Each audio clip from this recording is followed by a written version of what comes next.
G'day, Simon White, Senior Research Development Officer, Department of Ag and Fisheries in Gundawindi. Today we're in a cover crop near Texas, looking at different sprinkler packages on centre pivot irrigator. First of all, I'll show you the S3000s. They're a spinner type sprinkler. Obviously it rotates as it throws the water out, has a bigger wetter pattern than the standard static plates, which I'll show you next. So here we have Nelson D3000 static plates. As you can see, and as the name suggests, they're a static plate. The base plate doesn't spin at all. And as the water comes out, it's projected out in individual streamlets.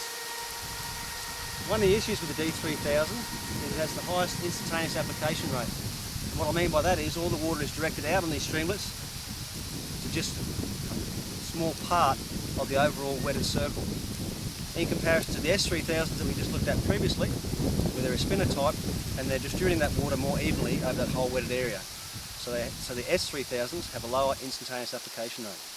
The benefit of the spinner type ones over the static plates, such as the D3000s, is that increase in that wetted area, as well as that reduced instantaneous application rate, reduces the likelihood of runoff. And that's one of the things we're looking at here at this trial site, where the growers both put down a cover crop to try and reduce that raindrop impact on the irrigation, as well as trialling a couple of different sprinkler packages to see if we can reduce that instantaneous application rate, and in doing so, reduce the likelihood of runoff. One of the important things that pressurised irrigators should consider is sufficient end pressure on the end of their machines. With this machine, you can see we fitted a Senager end gauge to keep check of the end pressure.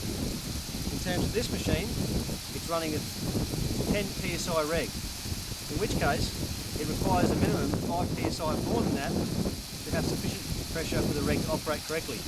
And as you can see, the gauge is now running at 15 psi, which is the appropriate pressure for a 10 psi reg. If you don't have sufficient end pressure, as in that 5 psi above your reg, it could be due to a whole number of reasons.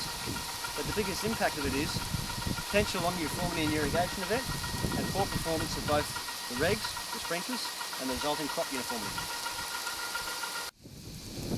Currently, through grant funding available through the Regional Economic Diversification Program, pressurised irrigators within the Queensland side of the Murray-Darling Basin can access funding for a free pressure end gauge on their machines.